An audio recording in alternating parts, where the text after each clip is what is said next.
할렐루야. 우리 주님을 사랑하시면 아멘 하시겠습니다. 오늘도 예수님 안에서 좋은 일은 일어나고 있습니다. 믿으십니까?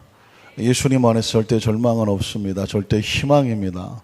좋은 것은 좋아서 감사하지만 힘들고 어려운 것은 하나님께서 합력하여 선을 이루어 주실 줄로 믿습니다. 신앙의 고백을 하고 있는 성도들에게는 세상이 어떻게 할 수가 없죠. 왜냐하면 세상은 우리를 두렵게 하려고 하잖아요. 낙심하게 하려고 하고 힘 빠지게 하고 또 절망하게 하고 좌절하게 하고 눈에 보이는 것이 그렇고 귀에 들리는 것이 그렇고 환경이 그럴 수가 있단 말이죠. 사람은 환경의 지배를 받는 사회적인 동물이다 라고 사회학자는 말하지만 성경은 말합니다. 하나님의 사람들은 하나님의 차원에서 하나님의 말씀으로 살아가는 하늘나라 백성인 줄로 믿습니다. 그러니까 어떻게 해요? 하나님 안에서 절대 절망은 없습니다. 절대 긍정이고 절대 감사하고 오늘도 예수님 안에서 기적은 일어날 것을 믿습니다. 여러분은 언제 목이 마르십니까? 짠 거 먹었을 때 목이 마릅니까? 또 많은 땀을 흘리면서 운동을 하고 났을 때, 때로 지치고 힘들 때 목이 마르죠. 마음은 언제 목이 마를까요? 마음이 언제 목이 마를까? 기쁨이 떠나가면, 그죠? 기쁨을 잃어버리면 마음이 허전하고 목이 마릅니다. 그러니까 마음의 생수는 기쁨입니다. 기쁨이 와야 마음의 생수가 생기죠. 영적으로는 언제 목이 마릅니까? 하나님의 말씀이 내 속에 계속 공급이 돼야 영적으로 목마르지 아니한데, 말씀이 끊어지고 묵상하지 아니하고 듣지 아니하고 보지 아니하고 공급이 안 되면 영혼은 목이 말라 죽어가는 거죠. 여러분 어떠십니까? 오늘 이 자리는 예수 그리스도께서 우리를 초청하고 초대하고 부르셔서 우리 속에 기쁨과 은혜를 부어주시는 축복의 예배인 줄로 믿습니다. 우리의 영원한 생수는 예수 그리스도예요. 여러분 어디서 어떻게 힘이 들고 아프고 목이 마르셨는지 모르지만 오늘 주님께서는 이렇게 우리를 초청하십니다. 물가로 나오라. 한번 따라 하실까요? 물가로 나오라. 물가가 어딜까요? 예수님의 생명이니까 예배에 나오신 분들은 물가에 나오신 거예요.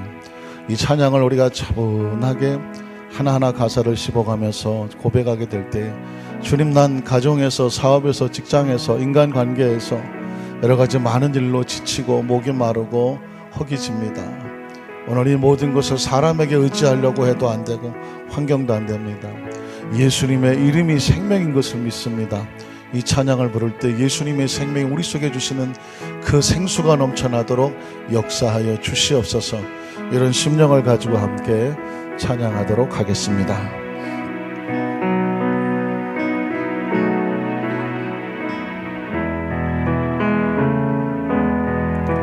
주 예수 오셔서 내 슬픔 마셨네.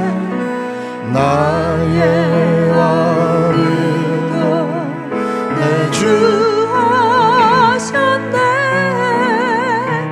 나 주를 버리고 떠나갔었네. 주님 약속대로 날 붙드셨네. 주 말씀 안에 너 물가로 나오라. 너 물가로 꼭 나오라. 내게 오라.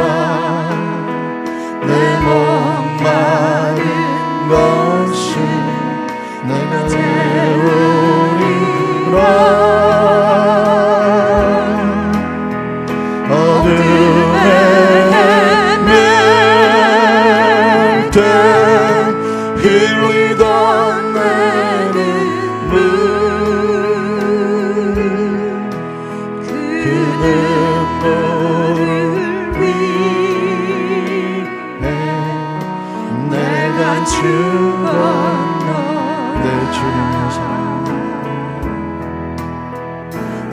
주님의 사랑 다할 수 없지만 난 주를 한 사랑 영광과 버린 나를 위하여 주 십자가 지사 자유 주셨네. 주 말씀 안에 너물 가로고 나오라 내게 오라 내 목마른 것을 내가 채우리라.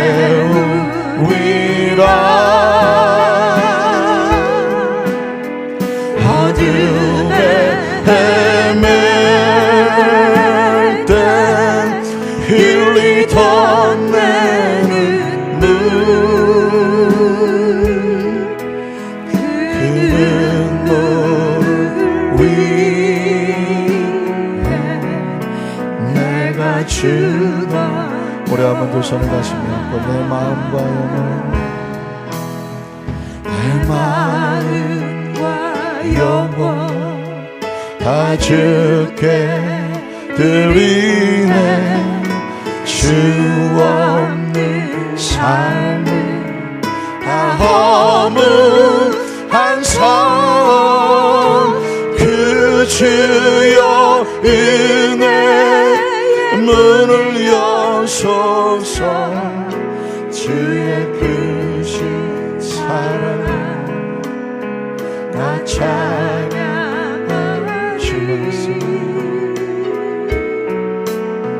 주 말씀 안에 너물 가로고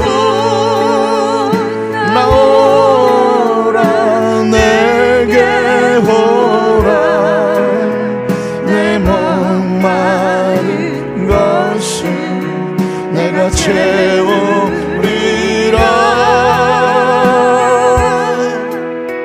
어둠에 헤맬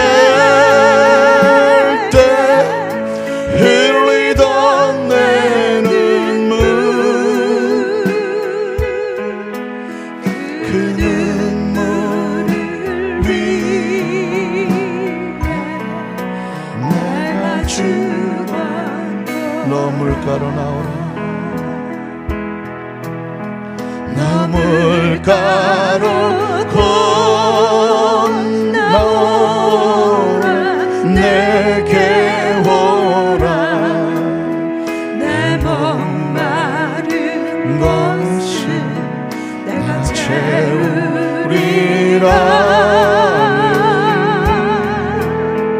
어둠에 헤맬 때 흘리던 내 눈물 그 눈물 위에 내가 죽었노라. 잠시 묵상으로 기도할까요? 인생의 삶을 살아가면서 눈물 흘려보지 않은 사람은 아무도 없습니다. 오늘 주께서 찬양을 통하여 말씀하시기를 어둠에 헤맬 때 흘리던 그 눈물 그 아픔 그 상처 그 한숨 그 절망 그 좌절로부터 우리를 살리시려고 예수님 십자가에서 생명을 쏟아 죽으셨다고 말씀하고 있습니다. 지금 이 순간에는 무엇 때문에 눈물을 흘리십니까? 무엇 때문에 한숨을 쉬십니까? 그 눈물과 아픔과 상처와 그 마음의 답답함과 서운함과 속상함을 사람에게 환경을 돌리고 누구 탓을 하게 되면 한없이 처참합니다. 오늘 크리스찬은 이 모든 문제를 가지고 예수님 앞에 나옵니다. 그리고 이렇게 고백합니다. 예수님 십자가에서 날 위해서 몸짓껏 피 흘려 죽으시고 내게 생명을 주셨으니 모든 것이 은혜입니다. 원망하지 않고 불평하지 않고 누구 탓을 하지 아니하고 누구 때문에가 아니라 주님 더 기도하게 하시고 더 말씀에 묵상하게 하시고 더 주님 앞에 나와 심령 쏟으라고 주어진 모든 환경과 여건 오늘 주님 안에서 이 시간 하나님과 함께 기도할 때에 그 은혜로 인하여 내 마음속에 모든 염려와 근심이 다 떨어져 나가고 마음속에 주시는 주님의 평안과 기쁨이 생수처럼 차고 넘치게 하여 주시옵소서. 오늘 말씀 우리에게 생수가 되게 하시옵소서. 기쁨과 소망이 되게 하셔서 그 어떤 말로 인하여 마음에 잃어버렸던 평강과 기쁨이 오늘 하나님 말씀을 통하여 새롭게 찾는, 새롭게 채워지는 기쁨과 평강이 되게 하여 주시옵소서. 그 시간 주 예수의 이름을 세번 우리 부르고 통성을 한번 기도합니다. 주여 주여 주여. 하나님 감사합니다. 세상은 한없이 우리에게 슬픔과 좌절과 낭만과 아픔과 상처로 다가올 때가 한두 번이 아닙니다. 사람을 의지해도 결국 돌아오는 것은 상처와 아픔뿐입니다. 환경을 바라보면 역시 환경은 우리에게 영원한 평안을 주지를 못합니다. 내 능력과 내 여건은 한없이 하나님 한없이 내가 생각하는 것보다 부족하고 모자랄 때가 얼마나 많은지 모릅니다. 하나님이 세상을 이처럼 사랑하셔서 독생자 예수 그리스도를 보내주신 이유는 너희가 광야 같은 삶을 살 때에 때로 실망할 것이다. 광야의 세상을 살면서 때로 상처 입을 것이다. 광야 같은 삶을 살다 보면 때로 하나님 목마름 속에서 갈증을 느낄 때가 있을 것이다. 광야 같은 세상을 살다 보면 병들어 지치고 쓰러질 때가 있을 것이다. 광야 같은 삶을 살다 보면 가장 믿었던 사람에게 하나님 믿는 도끼의 발등이 지킨다고 사람에게 실망할 때가 올 것이다. 광야 같은 삶을 살다 보면 때로 사업과 직장에 어려운 문제를 만나기도 하게 될 것이다. 인생이란 그런 것이다. 때로 화창한 봄도 있지만 장렬하는 태양의 여름도 있고 아름다운 가을의 결실도 있겠지만 매서운 추위의 겨울도 만나게 될 것이다. 이 모든 것이 세상이고 이 모든 것이 광야고 이 모든 것이 인생일 뿐이다. 그런 가운데에 절망하지 마라. 낙심하지 말고 좌절하지 마라. 어차피 이 세상에 희망은 하나님 앞에 예수 그리스도밖에 없사오니 문제를 만날 때마다 예수의 물가를 찾아 나와라. 상처를 당할 때마다 사람 보고 원망불평하지 마라. 예수님의 십자가의 생수 앞에 나와라. 환경과 여건이 내 마음대로 되지 않더라도 팔자와 운명을 절망하지 마라. 예수님이 생수가 되시고 누구든지 목마르거든 내게로 와서 마셔라. 나를 믿는 자는 그 배에서 생수의 강이 차고 넘치리라. 예수님, 혹시라도 우리가 세상을 의지했다면, 혹시라도 사람을 의지했다면, 혹시라도 환경을 의지했다면 우리 입술의 말이 원망이 되지 않게 하시고 절망이 되지 않게 하시고 낙심이 되지 않게 하시고 예수님, 예수님, 오직 예수님, 내 머리로 계산하지 않게 계산하지 않냐고 오직 예수님, 내 입술로 받은 은혜 다 쏟아버리지 않냐고 오직 예수님, 그저 예수님, 예수님 목이 말라 나왔습니다. 예수님 생수가 필요해 나왔습니다. 예수님 하나님 안에서 기쁨이 필요합니다. 은혜가 필요합니다. 오늘 주님 앞에 나왔습니다. 내 심정을 토로합니다. 내 마음을 내려놓습니다. 내 마음과 영혼을 다 주님 앞에 드립니다. 주님 없는 삶이 얼마나 허무한 삶입니까? 주님 이 시간에 은혜의 문을 열어주셔서 주님의 크신 사랑 가지고 주님을 찬양할 수 있도록 이 자리에 나와 있는 것만으로도 마음이 편안해지고 마음속에 다시 한번 주님의 은혜가 차고 넘치고 생수 같은 생명이 차고 넘치도록 주님 도우시옵소서. 오늘 우리가 주님 앞에 이 물가에 나와 있음을 기억하며 이 시간 주의 말씀 앞에 평안을 회복하도록 주님 도와주시옵소서. 우리의 마음과 영혼을 다 주께 드립니다. 내 마음과 영혼, 내 마음과 영혼 다 주께 드리네. 주 없는 삶 다 허무한 것 그 주여 은혜 주옵소서. 주의 크신 사랑 나 찬양하네.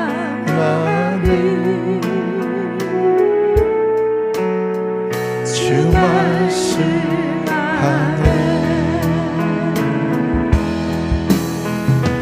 물가로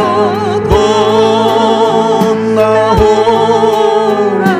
내게 오라. 내 목마른 것을 내가 채우리라.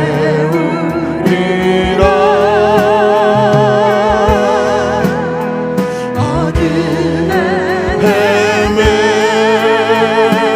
때 흘리던 내 눈물, 그 눈물을 위해 내가 죽었노라.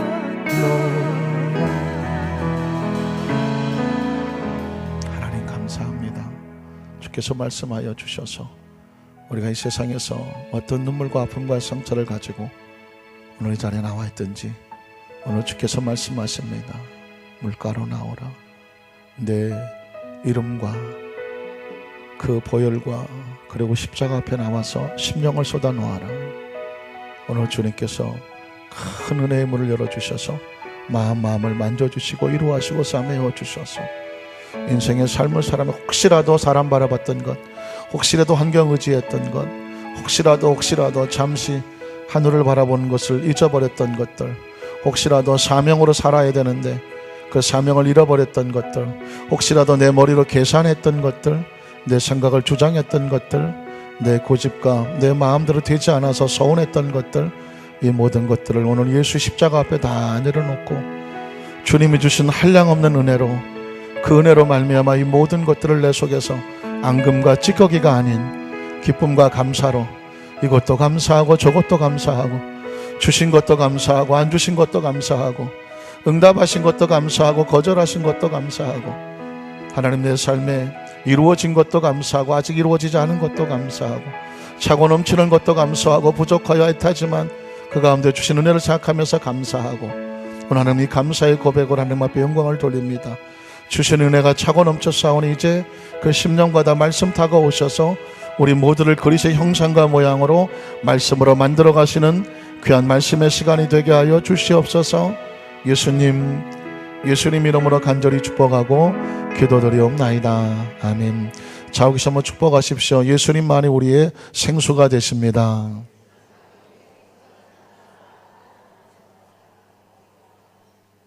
또 무엇이 되실까요? 생수가 되시고 차고 넘치는 기쁨과 은혜가 되는 줄로 믿습니다. 한번 따라 하실까요? 예수님과 사마리 여인과의 대화. 예수님과 사마리아 여인과의 대화, 이런 제목으로 말씀 은혜를 나누기를 원합니다. 여러분 혹시 십자군 전쟁이라고 들어보셨습니까? 11세기서부터 13세기에 안타깝지만 예루살렘 성지를 탈환하겠다고 유럽의 나라들이 군대를 조직합니다. 군사를 모읍니다. 그 군사들이 이름하여 십자군이라고 하는 것입니다. 왜 십자군이냐면 그들이 입었던 옷에 십자가를 그렸습니다. 십자가를 높이 들고 그리고 저 아라비아 이슬람과 전쟁을 벌였습니다. 그 전쟁의 목적은 예루살렘 성전을 회복하겠다는 것입니다. 기독교가 가장 전성기시적이었었는데 안타깝게도 요즘도 그렇죠. 이슬람이 갑자기 득세를 하기 시작하면서 예루살렘 이스라엘 성지를 아랍 사람들, 이슬람 문화 사람들이 이 군대가 점령을 해버렸습니다. 그리고 그들은 예수를 인정하지 않기 때문에 예수님의 무덤을 훼손을 시켜버렸습니다. 그 소식을 알게 된 유럽에 있는 교회들과 교황들과 우왕들은 기가 찼습니다. 그리고 화가 났습니다. 그리고 모였습니다. 저 이슬람이 성지를 점령하고 그리스도의 무덤을 훼손했다. 그러면 어떡하겠습니까? 우리가 나라마다 다 군대를 모아서 십자군을 조직해서 저 이슬람을 물리치고 성지를 탈환하자. 이 귀한 전쟁을 위해서 나갔다가 목소리를 잃으면 그것은 순교와 같다. 성지 탈환을 위해서 전쟁을 벌이다가 목숨을 잃었다면 하나님께서 순교자의 축복으로 주실 것이다. 그래서 유럽의 많은 나라들이 모여서 십자군을 만들어서 전쟁을 벌였습니다. 어떤 기록에 보면 7차, 어떤 기록에 보면 8차, 또 어떤 기록은 9차까지 있다고 하는데, 어쨌든 7차가 됐던 8차가 됐던 9차가 됐던 중요한 것은 뭐냐면 1차 전쟁에는 승리를 했어요. 1차 전쟁은. 그런데 나머지는 다 실패를 하고 말았습니다. 그런데 이 기독교 역사 속에서 가장 수치스러운 역사가 뭐냐면 십자군 전쟁이라는 것입니다. 십자가로 옷을 입고 십자가의 깃발을 높이 들고 성지를 탈환하고 훼손된 그리스도의 무덤을 회복시키자라고 좋은 기치로 출발을 했는데, 안타깝게도 그 전쟁의 결과는 첫 번째만 승리하고 나머지는 모두 다 실패하고, 그 전쟁하는 동안에 얼마나 부끄럽고 수치스러운 일이 많았었는지. 십자군 전쟁, 그러면 기독교 역사 속에서 가장 수치스러운 사건 중에 하나가 바로 십자군 전쟁이 돼버리고 말았습니다. 왜 그랬을까요? 취지는 좋았어요. 성지를 탈환하자고 하는 것이고 훼손된 그리스도의 무덤을 복원하자고 하는 거니까 굉장히 좋은 취지였었습니다. 그러나 그 전쟁에 나가서 1차 전쟁에 승리하는 가운데 어떤 생각지 못한 일이 벌어졌냐면, 그 전쟁을 하다가 보니까 무차별적으로 그 상대에, 또 가는 도중에 그것을 가로막는 모든 나라와 백성들, 군인은까지도, 군인은 당연히 그러겠지만 그 아녀자들까지도, 그리고 백성들까지도, 비무장한 사람을 전부 초토화시켜버린, 다 죽여버렸습니다. 약탈을 하기 시작했습니다. 아니, 거룩한 성지를 회복하자고 난 십자군 전쟁이, 전쟁을 하는 동안에 생명의 규증성을 잃어버리고 무조건 저 이교도들은 저 쳐서 죽여버려야 된다고 하는 이런 의지가 잘못 발로가 됐을까요? 가는 도중에 만나는 모든 사람들은 다 쳐서 죽여버렸습니다. 뿐만 아니라 전쟁이 성지를 탈환하는 것이 목적이어야 되는데, 전쟁을 하다가 보니까, 승리를 하니까 뭐가 생깁니까? 전리품이 생기지 않겠습니까? 금은보화도 생기고 여러 가지 많은 재화들이 생기다가 보니까 사람들이 목적이 뒤바뀌어 버리고 말았습니다. 이거 봐라, 전쟁에 승리하다가 보니까 목적은 성지 탈환인데 많은 전리품들을 얻게 되니까 갑자기 욕심이 들어오기를 시작했습니다. 그래서 성지 탈환의 목적이 아니라 전쟁하는 도중에 어떻게 하면 더 많은 것들을 갖다가 전리품을 모아오느냐, 이거를 챙기다가 보니까 정신이 없었습니다. 그래서 그 다음에 2차, 3차를 지날 때는 성지를 탈환한다는 목적은 걸었지만 그것을 걸어놓고 사람들이 1차 전쟁에 얻었던 전쟁의 승리의 맛을 보았기 때문에 또 가다가 무조건 이교도들은 다 쳐서 죽여버리고, 그리고 수많은 전리품을 얻으려고 정신을 얻기에 급급하다가 보니까 계속해서 전쟁에 져버리게 되는 거죠. 그래서 7차, 8차, 9차까지 얘기하는데 그 나머지 전쟁은 모두 다 져버렸습니다. 얼마나 부끄럽고 수치스럽습니까? 얼마나 많은 사람들이 죽었겠습니까? 얼마나 많은 사람들이 수탈을 당했겠습니까? 얼마나 많은 피를 흘렸겠습니까?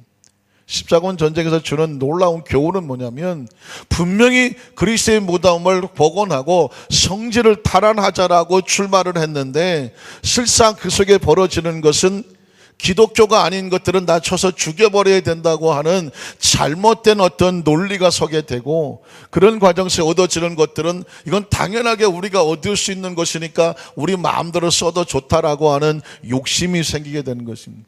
그로 인하여 7차, 8차, 9차까지 가는 동안에 상상할 수 없는 사람들이 피를 흘려 무차별하게 그 십자군의 칼날에 죽었고 수많은 사람들의 재산들이 약탈을 당했습니다. 어떻게 생각하십니까? 우리가 모두가 크리스찬이고 어떤 의미에서는 이 땅에서 영적 전쟁을 하고 있는 십자군과 같은 사람들이 아니겠습니까? 그런데 중요한 것은 본질을 잃어버리면 내가 누구인지, 지금 이 전쟁을 하는 목적이 무엇인지, 이 전쟁을 하는 동안에 해야 될 것, 하지 말아야 될 것이 무엇인지를 정확하게 알지 못하면, 겉모습은 십자군이지만 그 속 내용은 아주 무서운 약탈자요, 침략자요, 그리스도의 복음의 정신과는 전혀 상관이 없는 세상 속에서보다 더 무서운 괴물 같은 존재로 전락해 버릴 수가 있다는 것을 십자군 전쟁에서 보여주고 있는 것입니다. 자, 본질이 중요하죠. 그리스도의 복음의 정신을 끝까지 붙잡는 것이 중요한데, 또 하나의 수치스러운 사건 하나는 뭐냐면, 서양의 문물들이, 서양의 선교사들이 안타깝지만 이 복음을 들고 저 남미, 그렇죠, 또는 동남아시아, 또 우리나라, 일본, 이렇게 만약에 복음을 선교사들이 들고 들어오는 과정 속에서 가슴 아파도 오직 복음만 들어온 게 아니었다는 것입니다. 저 아메리카 쪽에, 미국이죠, 아메리카 쪽에 또는 남미 쪽에 선교사들이 들어가서 그 지역을 갖다가 복음을 전하려고 들어갔는데, 막상 들어가 보니까 워낙 땅덩어리가 넓고 거기에 어떤 것을 개발하고 세워나가려다 보니까 사람이 필요해요. 인력이 필요하단 말이죠. 그런데 자기 나라 사람들이 쉽게 옵니까? 그러니까 어떻게 하냐면 저 아프리카에 있는 토인들, 흑인들을 갖다가, 그 흑인들을 갖다가 배로, 소위 말하는 노예선이라고 들어보셨습니까? 노예로 삼아서, 그 자료에 보니까 그 노예선이 사람들을 이렇게 서서 다야 되는데, 이게 아니라 마치 물건 싸놓는 것처럼 상자를 만들고 일자로 다 집어넣었다. 일자로 다 이렇게 눕혀서. 그러니까 완전히 짐승 취급을 한 것이죠. 그 사람들을 다 데려다가, 그것을 다 데려다가 북미, 남미, 거기 가서 노예로 막 부려먹으면서 말 안 들으면 그 자리에서 죽여버리고, 병들면 죽여버리고. 그런데 그들이 그렇게 했었던 이유가 뭐냐? 첫 번째, 피부 색깔이 다르기 때문에 너희는 우리와 다르다라고 생각했다는 거예요. 두 번째, 너희는 크리스찬들이 아니기 때문에, 이교도들이기 때문에 짐승 취급해도 좋다는 거죠. 그리고 너희는 이 하나님의 선교 일을 하는 것에 너희가 쓸모를 받다가 죽은 것이기 때문에 너희의 죽음 자체도 그 하나님 나라에 헌신하는 것이니까 그렇게 죽어도 괜찮다, 이런 논리를 가지고 썼다는 것입니다. 제가 지금 무슨 얘기를 하고 있는 것 같습니까? 신앙생활 속에서 본질을 잃어버리면 그리스도의 복음, 사랑과 용서와 화해, 그리고 차별이 아닌 동등, 구별, 존중, 생명, 가치, 이런 것들이 그리스도의 복음의 핵심적인 것인데, 이게 정확하게 본질이 붙잡고 있지 아니하면 선교를 위해서 또는 십자군 전쟁을 위해서, 캐치프레이즈는 목적은 좋은지 모르지만 그 과정 속에서 하는 행동이나 모든 것들이 얼마나 잘못되기 쉬운가, 잘못되면 얼마나 무서운 결과를 가져오는. 그래서 여러분, 저 미국에도 수많은 노예들이 얼마나 많은 고통을 당했고, 저 남미에도 얼마나 많은 고통을 당했고, 선교사들이 복음을 들고 나가서 전하는 과정 속에서 왜 이런 일이 벌어졌느냐? 이유는 딱 하나입니다. 그들의 머릿속에, 생각 속에 그리스도의 복음의 정신이 본질을 잃어버렸기 때문에 그렇습니다. 복음을 전하는 것을 좋습니다. 그러나 정작 복음을 전하는 사람이 복음의 본질이 무엇인지를 모르는 거예요. 복음의 본질은 뭐냐면, 그리스도의 십자가의 복음의 본질은 뭐냐면, 철저하게 예수 그리스도께는 하나님이 세상을 이처럼 사랑하셨는데 그 사랑 속에는 이 세상의 모든 사람을 똑같이 사랑하는 것입니다. 믿으십니까?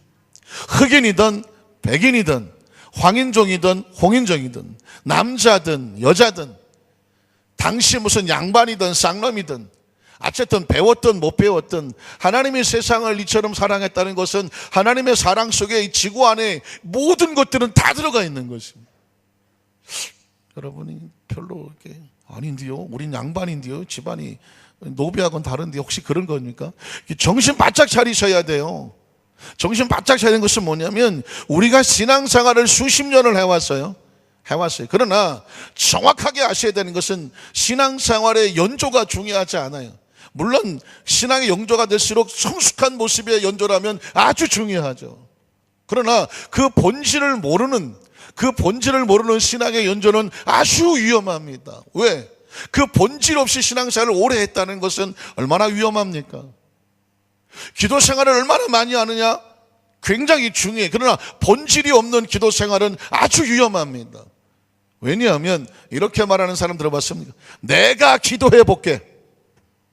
내가 기도해 보고 그리고 내가 결정할게 라고 하는 사람 얘기를 들어보면 기도의 본질을 잃어버리고 있었습니다.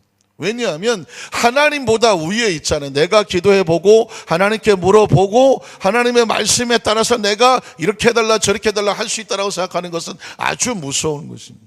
저는 지금 일생일대의 설교를 하고 있는 거예요. 저와 여러분의 삶의 현장 가운데 진정한 크리스천의 복음의 본질이 뭐냐? 예수님이 이 땅에 오셔서 도대체 무엇을 바꿔놓고 싶으신 것이냐? 그리고 지금 우리에게 무엇을 외치고 싶은 것이냐? 왜 예수인가? 우리가 예수를 믿는다고 교회에 나오고 성경을 읽지만 안타깝게도 예수가 없어요.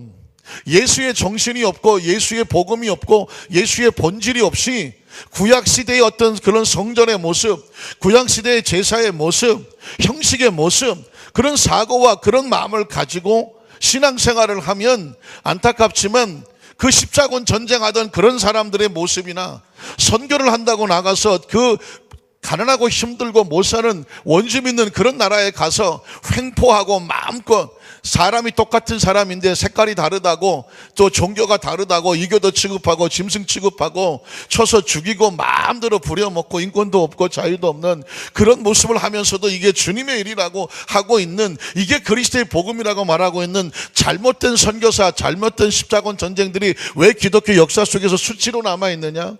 지금 이 순간에도 전 세계 수없이 많은 교회가 있지만 그리스도의 복음의 본질이 있는 교회, 그 복음의 모습을 찾아서 하고 있는 그 교회의 모습과 그렇지 않냐고 여전히 십자군 전쟁과 같은 그런 형식과 모양을 가지고 예배를 드리고 여전히 서구의 선교사들과 같이 똑같은 사람을 놓고 차별하고 구별하지 않냐고 차별하고, 그리고 그것을 어떤 것을 지배하고 다스리려고 하는 그런 모습의 신앙을 가지고 있다고 한다면 조심스럽지만 그것은 예수 그리스도와 상관이 없는 것입니다. 철저하게 기억하실 것은 난 예수를 믿는 사람인가? 복음에 예수 그리스도의 복음이 들어져 있는가? 제가 구약 성경을 본문을 삼을 때도 있고 신약 성경을 본문을 삼을 때도 있지만 중요한 것은 어디를 본문을 삼더라도 그 핵심은 복음의 본질이에요. 복음의 본질은 뭐냐면 오직 예수 그리스도입니다. 그러면 예수 그리스도가 누구냐고 묻는다면 하나님의 마음을 가지고 이 땅에 실제로 보여주는 분이 예수 그리스도예요. 그분이 무엇을 했느냐를 통해서 하나님의 마음이 무엇인지를 알 수 있다는 것이죠. 아까 말씀드렸습니다. 하나님의 세상을 이처럼 모두를 사랑했어요. 우리가 마음에 드는 사람이 있든지 없든지 우리의 생각하고는 전혀 관심이 없어요. 하나님은 이 지구상의 모든 사람들을 사랑하셔요. 그러니까 하나님이 사랑하는 존재에 대해서 우리가 이렇다 저렇다라고 손가락질하고 비판하고 정죄하고 판단할 수 있을까요? 없을까요? 없어요. 이 지구상에 존재하는 모든 생명들은 하나님의 사랑 속에 있습니다. 조금도 차별받지 않고 사랑 속에 있습니다. 중국에서 신앙생활을 하든 아니면 저 일본에서 신앙생활을 하든 아프리카에서 신앙생활을 하든 우리가 보기에 뭐 어쩌고 저쩌고 눈에 보이고 좋은 것도 있고 좋지 않은 것도 있겠지만 그 어떤 것들도 하나님의 사랑에, 그 사랑 안에서 차별되지 않습니다. 하나님이 세상을 이처럼 사랑하사 독생자를 주셨습니다. 독생자 예수 그리스도는 누구를 뭐 차별해서 주신 것이 누구에게나 그리스도 있습니다. 믿으십니까? 그 사람이 노예가 아프리카 노예가 됐던 뭐 흑인이 백인이 됐던, 그래서 여러분 왜 미국에서 노예를 해방시키려고 했었습니까?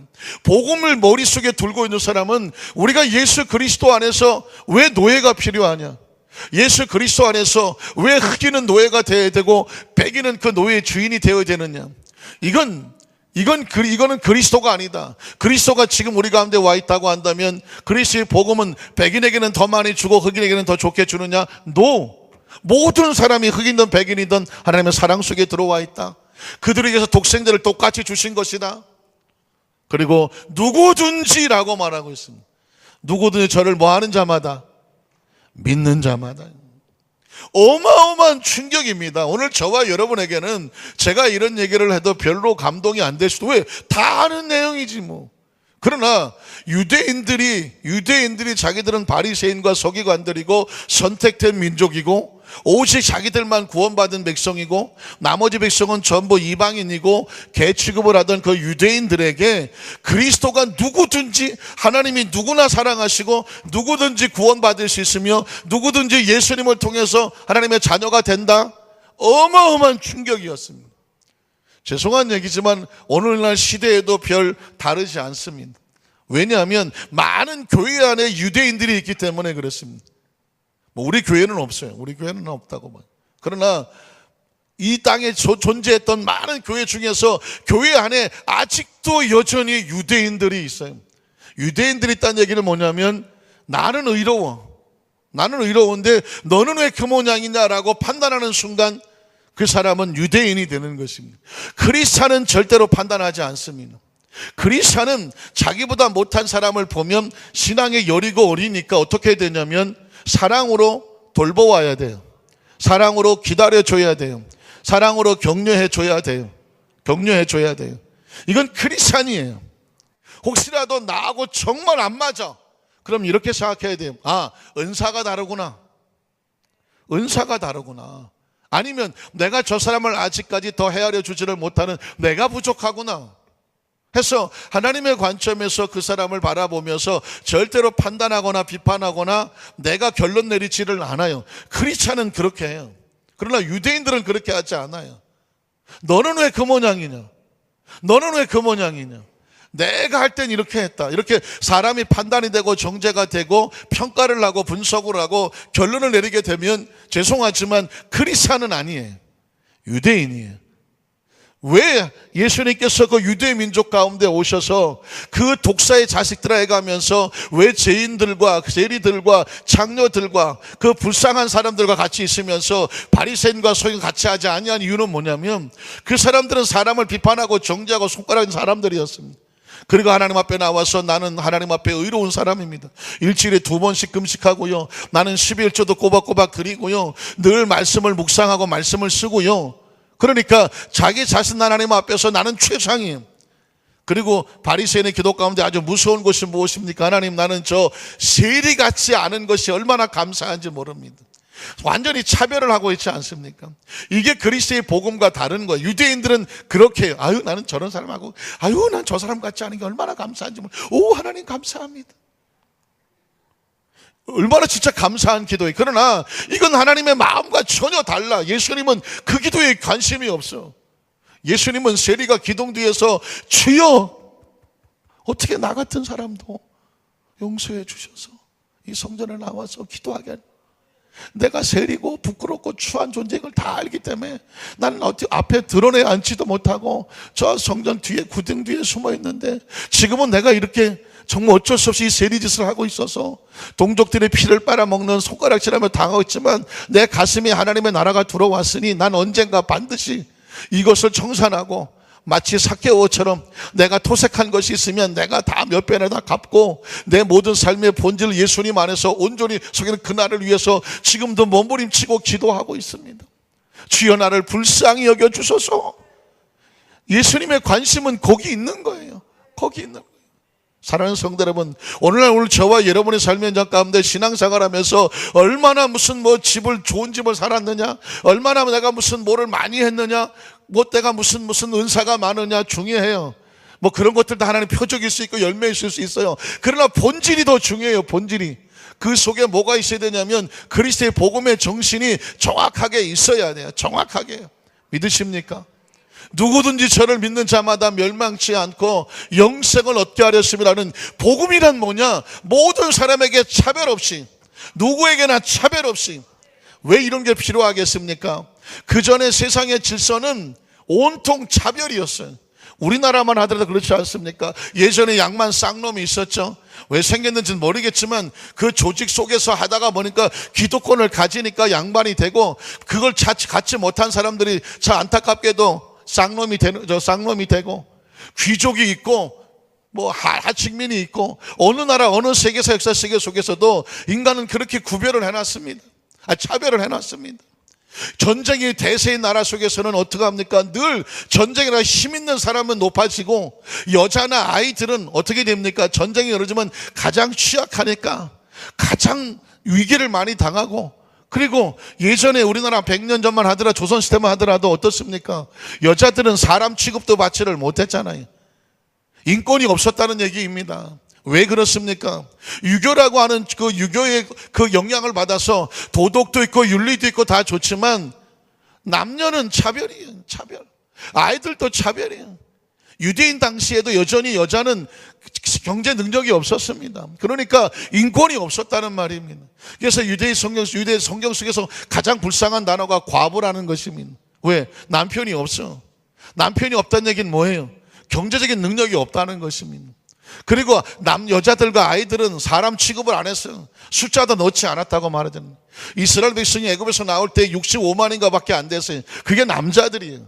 부녀자까지 합치면 300만이라, 그래 300만이라고 말하는 것이었습니다. 오병이어 할 때도 남자만 5천 명이라고 말했습니다. 부녀자까지 따지면 2, 3만 명이 된다고 하는 이야기입니다. 이 이야기는 뭘까요? 이 시대 속에서 복음이 없는 세대는 어디를 막론하고 차별이 가득해요. 그러나 그리스도의 복음이 들어와서 모든 나라를 뒤집어 놓은 것은 뭐냐? 복음은 차별을 없애는 거예요. 차별을 없애는 것입니다. 피부 색깔의 차별을 없애는 것입니다. 돈 있는 자 없는 자 그 차별을 없어지게 하는 것이고, 배운 자 못 배운 자, 배우고 못 배울 수는 있어요. 그러나 못 배웠다고 차별당할 이유는 없는 거예요. 상황이 힘들어서, 여건이 어려워서 동생들 공부시키고 집안 살리느라고 학교 못 갈 수가 있어요. 그게 그 사람에게 잘못입니까? 사람으로 그 사람에게 차별받아야 되는 겁니까? 아닌 거거든요. 여자가 차별받아야 되는 겁니까? 전쟁이 나면은 싸움 잘하는 남자들이 나가서 대우받면서, 그럼 여자들은 어떻게 해야 된단 말입니까? 하나님 만드실 때는 모든 사람에게 똑같이 사랑하셨어요. 그 얘기는 뭐냐면 똑같은 인권을 주셨다는 것입니다. 아이들하고서 차별받아서 안 되는 것이고, 부녀자고 차별받아서 안 된다는 것입니다. 강남 살면은 높임받고 강남 안 살면 차별받아야 됩니까? 아닌 거예요. 오늘 저와 여러분의 머릿속 의식 속에 이 공동체 안에 들어오면 어떤 일이 벌어지게 되냐면, 예수가 믿기 전엔 이런 것들로 가득 차 있었어요. 그게 경험이 됐어요. 이게 아주 상식이 돼버렸어요. 예수 믿기 이게 익숙해 있어요. 문제는 교회 안에 들어와서 신앙생활, 이게 뒤집어지고 바뀌어져야 되는 거 아니겠습니까? 이게 뒤집어지고 바뀌어져야 되는데, 교회 안에 들어와서도 예전에 과거의 그 사고와 상식 가지고 있다고 하면 아직 크리스찬이 아닌 거예요.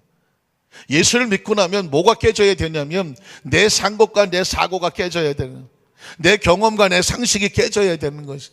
이렇게 세상에 차별하고 차별받던, 그리고도 전혀 죄책감과 죄의식이 없는 세상적인 사고가 뭘로 바뀌어져야 되냐면 복음의 의식으로 바꿔져야 되는 거예요. 믿으십니까? 그래서 여러분, 마태, 마가, 누가, 요한을 보면 마태는 유대인들을 위해서, 마가는 로마인들을 위해서, 누가는 헬라인들을 위해서, 그리고 요한복음은 그 당시 있는 어떤 이단을 대적하기 위해서 그리스도의 복음이 무엇인지를 선포하고 있는데, 그 핵심은 뭐냐면 예수 그리스도만이 오직 이 우주 안에 그리스도 하나님의 복음의 질서를 새롭게 만들 수 있는 새로운 질서가 오는 게 그리스도예요. 교회는 예전에 유대교를 답습하는 게 교회가 아니에요. 예수님이 오심으로 인해서 그 우리의 사고와 생각이 전혀 바꿔지는 거예요. 믿으십니까? 그래서 교회 안에 가장 무서운 것은 뭐냐면, 예전에 이 복음의 본질을 몰랐어요. 처음에 우리나라에 선교가 들어올 때 장로교가 들어왔는데, 장로교가 들어와서 말씀을 잘 가르쳤지 않았습니까? 모여서 사경례를 하고 말씀을 잘 가르쳤습니다. 십계명을 가르치고 율법을 가르쳤습니다. 근데 이걸 가만히 보니까 뭐하고 비슷하냐면, 서당에서 글 가르치는 거하고 비슷하잖아요. 유교하고 비슷하지 않아요? 공자왈 맹자왈 하면서 백성들을 계도하고 계몽하느라고 자꾸 가르쳐요. 또 우리나라 사람들은 배우는 걸 좋아해. 또 열심히 보고 배워서 이게 이렇구나 묵상하면서 열심히 구약성경을 배워. 그러다 보니까 어떤 일이 배워집니까? 배운 사람과 배우지 못한 사람의 차이가 생겨. 그래서 배운 사람들은 자꾸 어색해져. 이래봬도 내가 하면서 성경을 내가 많이 알아. 그러다 배우지 못한 사람들은 늘 또 내가 이것저것 때문에 배우질 못해서 하나님 말씀을 잘 모르는 것 같아. 그러다 보니까 서로 어떻게 평가를 하기 시작하고, 배운 사람들은 자기가 아는 말씀을 가지고 사람을 다시 판단하기 시작해. 저것도 모르고 저것도 모르고. 이게 결국은 유대인들의 바리새인과 속에 똑같은 것을 답습하고 있는 것이. 사실 정말 중요한 것은 뭐였냐면, 그리스도의 복음이 들어와서, 복음이라는 것은 모든 사람을 자유케 하는 것입니다. 모든 사람을 동등하게 하는 것이고, 모든 사람을 가치 있게 하는 것이고, 사람을 외형으로 평가하는 것이 아니고, 환경으로 평가하는 것이 아니고, 그 속에 담겨진 하나님의 나라, 그 영혼 하나를 생명보다 소중하게 여길 수 있는 이 본질이 들어져 가야 되는 것입니다. 이 본질이 정확하게 들어와야, 남편의 머릿속에 이 본질이 들어와야 아내가 나와 동등하다는 생각을 가지게 돼요. 죄송하지만 저도 한국 남자다가 보니까 잘할 때까지만 하고, 그리고 제가 결혼해서도 한동안 이게 아내에 대한 존중의 인권은 제가 잘 몰랐어요. 왜냐하면 제가 결혼하고 나서 우리 집사람한테 계급을 딱 하나 붙였거든. 당신은 방위다, 방위. 우리 집사람 군대를 잘 모르니까 뭐 소위, 중위, 대위 이런 방위가 높은 건지 알고 굉장히 종화했어요. 제가 강방위! 네! 리모컨 가져와. 네! 리모컨 가져왔어. 왜냐하면 처음부터 훈련을 잘 시켜야 돼. 그래서 강방위! 그랬더니 네! 리모컨 몇 번 돌려. 잘 돌려요. 본인이 방위라고 하니까 얼마나 좋아하는지 몰라. 또 어느 날 방위가 가만히 보니까 군대 안 가고 뭐 이렇게 하는 걸 알게 됐어. 저한테 항의를 하는 거죠. 방위가 뭐냐? 그래서 알았어. 일병, 강일병. 현역이 되니까 굉장히 좋아하더라고요. 그래서 네. 그래서 시원한 물 좀 가져와. 물도 가져오고. 이게 왜 그랬나 가만히 생각해 보니까 이게 어려서부터 이게 한국 남자들이 아내를 어떻게 존중해야 되는지 잘 몰라.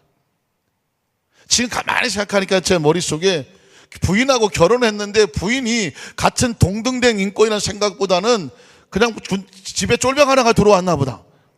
이 머리통에 그런 사고를 가지고 있었다. 그래서 이제 조금 항의하면 이제 상병을 올려주고 그러고. 왜냐하면 한국 남자가 은연중에 남성 우월 의식이 있잖아요. 왠지 모르게 남성이 우성이고 여성은 조금 거기다 차별을 두는 것 같은 것이 사회 분위기가 그렇고 어려서 분위기가 그렇고 뭐 어른들 사는 것도 뭐 그렇고 그러니까 이게 익숙해져 있는 거예요. 이걸 뭘로 깨겠습니까? 복음이 안 들어오면 안 돼. 그리스도의 복음이 들어와서 세상의 교육으로 바꿔지는 거 아니에요. 복음이 들어와서 네가 존중돼 받아야 될 하나님 앞에서 사랑받는 존중으로 구원받은 인격이라면 그런 영혼이라면 네 안에도 동등한 영혼이라는 거예요. 이게 인식적으로 복음이 들어와야 남녀가 정확한 인권이 되는 거예요. 이건 국가에서 가르치는 것도 아니고 교육으로 되는 게 아니에요. 자식도 마찬가지입니다. 엊그저께 보셨습니까? 40 먹은 어떤 사람이 길거리에서 경비원을 그냥 초등학교 교사라더만 40대 그렇게 아이들한테 잘해서 신망받는 초등학교 교사인데 아니 그 복도식 아파트에 유모차 남의 집에 놔둔 거 65세인가 되신 그 경비원이 그걸 안 치웠다고 말다툼하다가 이 무릎으로 가슴을 소위 말하는 이종격투기 니킥을 날렸다. 그런데 그걸로 걸린 게 아니라 집에 가서 그날 이 분이 안 풀렸는데 집 마누라를 두드려 팼다는 거만. 경찰에 신고가 돼갖고 경찰이 와서 그거 조사하러 왔다 보니까 경비원을 팼다고 막. 또 나중에 보니까 어떤 사람 보니까 자기 애를 갖다가 16개월인가 밖에 안 된 걸 막 손찌검을해서 날려버리고 막. 이게 왜 이런 일이 있을까요? 그 의식 속에 사고 속에 암암리에 부인은 마음대로 해도 되고 자식은 마음대로 해도 된다는 것이 아마 그 사람 머릿속에 있었는지 몰라. 이게 이런 것들이 복음이 들어오지 않으면 뭘로 가르치겠습니까? 약물로 되겠습니까? 상담하고 치유로 되겠습니까? 수십 년 동안 이 머릿속에 처박혀 있는 이 잘못된 의식과 사고 뭐가 바뀝니까? 복음이 들어와야 돼요. 그 개인에게도 그리스도의 복음이 들어와야 돼. 그래서 그 복음이 본질이 뭔지를 알아야 가정이 부부간에서도 동등해지고 부모 자식에도 동등해지고 제가 말하는 것은 자식과 부모가 똑같다가 아니라 서로 존중해 생명 자체를 존중히 여겨준다는 것입니다. 형제간에도 마찬가지고 그러다가 보면 이 공동체 안에도 서로 바라볼 때 정말 어떻습니까? 이 공동체 안에도 사실은 때로 서로 모르는 사람들이 모여서 같이 천국 가는 기차를 타고 가다가 보면 다 맞는 것도 있지만 안 맞는 것도 있잖아요. 내 마음대로 되는 것도 있지만 내 마음대로 안 되는 것도 있잖아요. 어떠십니까? 그러다가 보니까 어떤 일이 벌어지게 되냐면 잘못하면 끼리끼리 되게 되고 잘못하면 그룹이 이렇게 지어지게 되고 잘못하면 누가 서운하게 되고 섭섭하게 되고 이런 문제가 생겨나게 되면 이건 옛날 인간적인 방법은 끼리끼리 인간적으로 해결하려고 하지만 복음을 가진 사람은 어떻게 해결하느냐? 이 문제 속에서 어떻게 방법은 한 가지. 하나님 이 문제를 가지고 아까 처음에 찬양했던 것처럼 이런 문제가 있습니다. 하나님 앞에 가지고 나왔습니다. 이 문제를 어떻게 했으면 좋겠습니까? 하나님 이 문제를 해결할 수 있는 마음을 주시옵소서. 그 마음을 붙잡고 기도할 때 무슨 생각이냐면, 기도는 내 뜻이 이루어지고 내 생각이 이루어지는 것이 아니라 하나님의 생각에 내가 복종하는 거예요. 내가 왜 화가 납니까? 내가 왜 서운합니까? 내가 왜 섭섭합니까? 왜 여기저기 하면서 내 입에서 원망과 불평이 나옵니까? 내 생각대로 안 돼서 그렇거든. 인간은 어려서부터, 어린애부터 그래요. 내 생각대로 안 내면 어떻습니까? 이마트 그냥 나 자빠져. 애들은 저거 사줘잉 안 사주면 나가 자빠져요. 슈퍼에서 나 자빠지고 막 땅바닥에 뒹굴고 막. 왜? 어린아이일수록 내 생각대로 안 되면 분노가 나옵니다. 그리고 원망과 불평이 막 아무 때나 쏟아져 나옵니다. 어린아이는 그런 심령을 가지고 있습니다. 그러나 성숙했다는 건 뭘까요? 성숙하면 왜 내 뜻대로 안 이루어지면 어떤 생각이 드냐면, 이게 왜 안 되지? 그럼 이 안 될 때는 무슨 원인이 있지? 생각하게 되죠. 사고한다고 말해요. 앞뒤를 분별하게 되죠. 사리를 분별한다고 말해요. 그래서 아직 때가 안 됐나? 아니면 조금 더 연구를 해야 되나? 기다려 봐야 되나? 뭐가 중요하지? 생각하게 되잖아요. 어른하고 성숙한 사람은 생각하고 사리 분별하고 상황을 판단하면서 아주 조심스럽게 하나하나 수를 놓아가요. 그래서 어른이 될수록 말 한마디가 조심스럽죠. 왜? 지금 내 입에서 나가는 말은 다시 돌아오지 않아요. 내 입에서 나간 말은 그 말에 영향을 미치고 결국은 결과가 돌아와요. 그러니까 나이를 먹고 성숙해지고 그 사고가 깊어질수록 말 한마디 던진다는 게 얼마나 조심스러운지 몰라요. 그래서 벼는 익을수록 뭐가 숙여져요? 머리가 숙여지면서 그 말 한마디, 감정 한마디 할 때에 심사숙고하고 10번, 100번을 생각하고 한마디 딱 던지는 거예요. 왜? 그 입에서 나가는 말이 어마어마한 파장이 몰고 올 거를 생각하기 때문에 그 말 한마디를 심사숙고하는, 그거를 영적인 고수라고 말하는 거예요. 그러나 어린아이는 그런 생각이 없어요. 그냥 내 뜻대로 안 되면 강무너지는 거예요. 그래서 우리 성숙한 크리스찬은 하나님 앞에 나올 때에 은혜 받으러도 나오지만 내가 가지고 있는 여러 가지 복잡한 상황을 하나님 앞에 내려놓고 기도하면서 그 기도 가지고 했는데, 하나님 내가 속상해요, 힘들어요, 하나님 나에게 들어주세요 하고 막 기도하다가 보면 놀랍게도 내가 하나님께 더 가까이 가. 그러다가 보니까 그때 그렇게 말하는 게 아니었구나, 이건 거였구나, 하나님 깨우쳐 주시면서 그렇게 기도하게 되죠. 하나님 내 뜻대로 마시고 내가 원하는 것이 아니라 누구의 뜻대로? 하나님의 뜻대로 되게 하여 주시옵소서. 그러면서 하나님과 점점 코드가 맞아지고 보조가 맞아지게 되는 것입니다. 오늘 제가 이 사마리아 여인과 예수님과의 대화를 얘기하는데, 중요한 거는 사마리아인. 여러분 절대로 우리 안산교회 성도들은 사마리아 여인을 잊어버리지 마십시오. 또 다른 말로 수가성 여인이라고 말하는데, 이 여인을 잃어버리지 마십시오. 왜냐하면 수가성 여인은 유대인들이 보기에는 버려진 여자였고 실패한 여자였고 이방 여자였고, 이방 여자도 아니야. 아수르 남자와 섞여서 피가 섞인 혼혈인이었고 튀기였고, 일반 제도권에서 볼 때는 손가락질 당할 만한 그런 여자였고, 남편도 5 남자나 갈았던 그런 여자였었습니다. 그러니까 다시 말해서 누구도 종교적으로 볼 때는 가까이 하고 싶어 하지 않는 사람이었습니다. 유대인들 볼 때는 가장 더러운 여자였습니다. 가장 부끄러운 여자였었습니다. 그런데 이 여자를 예수님이 찾아가셔서 대화를 하신다는 것입니다.